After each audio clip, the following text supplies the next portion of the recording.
Welcome back to my channel. In today's video we are going to be making a buffalo style cauliflower bite with a homemade blue cheese dip. Now you might be asking yourself, if you're making something buffalo style, why not just use chicken? Well, I'll tell you why. And that's because I'm going to be doing a collaboration video with the Keto Twisted Gypsy. Now we were in conversation about it and we decided that we were going to be doing a vegetable dish.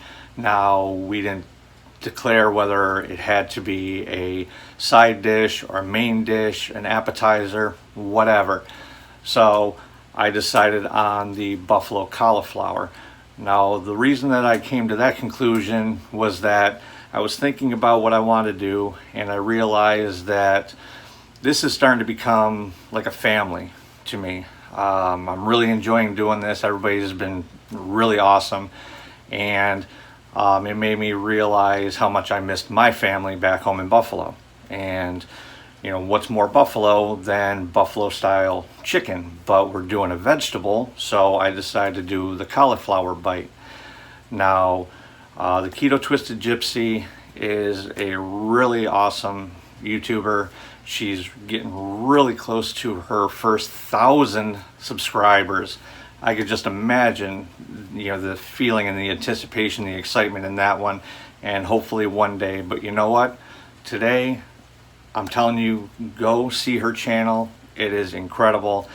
She does all kinds of hauls and recipes, and obviously she's keto, you know, hence the name Keto Twisted Gypsy. Don't forget it. I will put her recipe and her information down the bottom. But she does mail vlogs, which just shows how much she appreciates and cares about her subscribers and how much they care about her. So definitely that's something that you're going to want to check out and become involved in and help her get pushed over that 1,000 subscriber mark. Now I'd like to say what's going on. I am the KetoFitChef. If this is your first time here and you want to learn how to make awesome keto and low carb recipes, as well as receive other fitness and nutritional tips, then start by subscribing and hitting the bell notification so you don't miss out on a video. And let's make this. Now the first thing you're going to want to do is remove all of the leaves from around the stem area of your medium-sized head of cauliflower.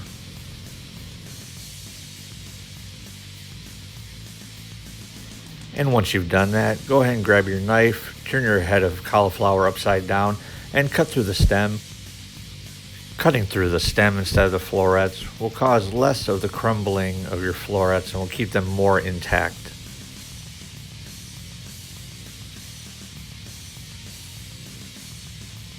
Now you're going to want to cut your cauliflower into bite-sized pieces, making sure that they are all uniform in the same size. That way they are sure to cook evenly, and they will be done cooking at the same time.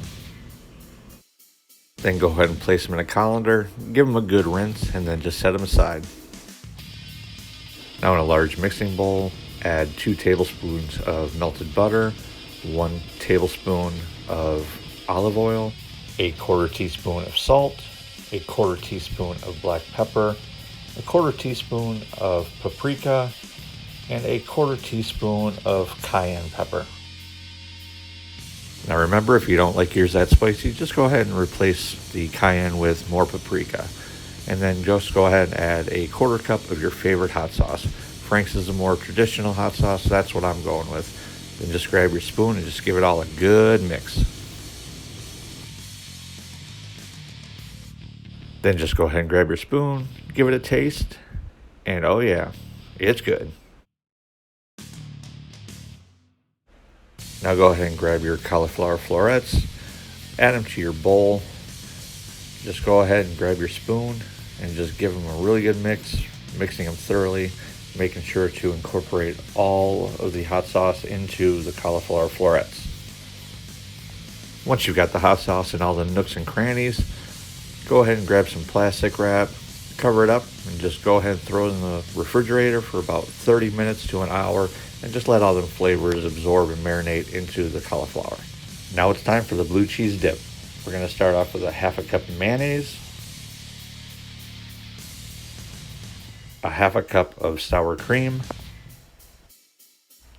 To that, add a pinch of salt, a pinch of garlic, a half a teaspoon of Worcestershire sauce, and then we're going to start off with 2 ounces of crumbled blue cheese. Now, if you don't like your blue cheese thick and chunky, or if you just want to use this as a dressing for a salad, then go ahead and stop there. But I'm going to add 3 more ounces of crumbled blue cheese because I like mine really thick, but I wanted to show you that it will work with the 2 ounces instead of the 5 ounces that I am using in this recipe.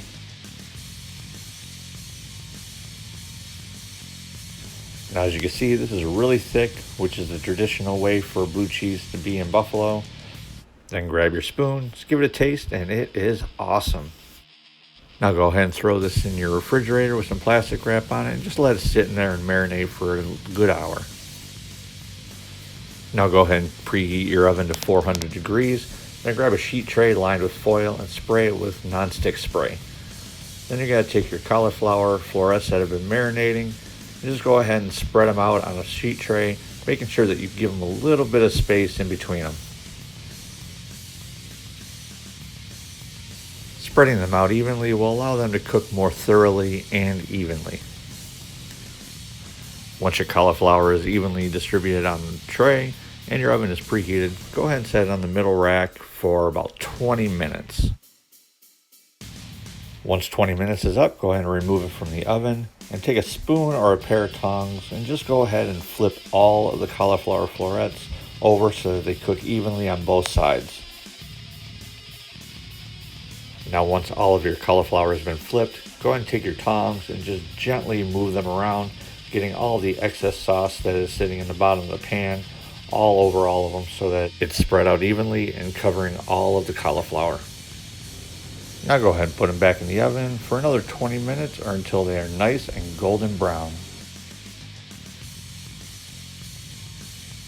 Now, once they've had a minute to cool, go ahead and gently set them in the bowl with the remaining hot sauce.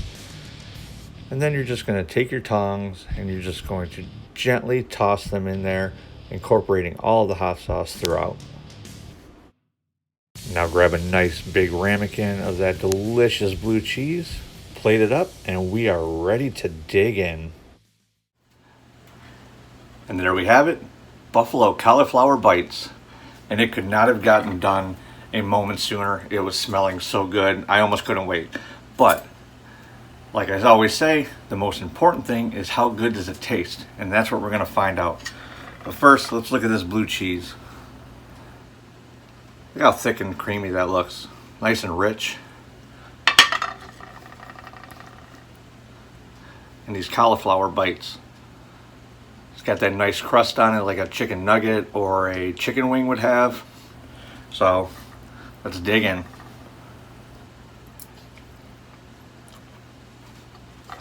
Oh, that is good. Get the heat and the smokiness from the hot sauce and the paprika really comes through. Oh, this is really good. That blue cheese though. Oh. I know I wouldn't recommend it for you, but I'm about ready to dig in just to that. I love blue cheese. That's really good. Now, I also have ranch recipes, and I would ordinarily make the mayonnaise for this from scratch for you, but that's going to be a whole separate video. I'm going to show you how I make mayonnaise from scratch. I'm going to make ranch using that mayonnaise from scratch. So look for those recipes in the video, or in the future, those videos in the future. And meanwhile, I guess I'm just really excited to dig back into this. So I don't know about you, but I'm out of here. Don't forget to check out the Keto Twisted Gypsy's channel and her recipe. Go show her some love, get her over 1,000 subscribers. And then as soon as you're done with that, go back to this video and make this. Trust me, you won't regret it. So till next time, thank you for stopping by. Stay awesome, and I'll see you soon.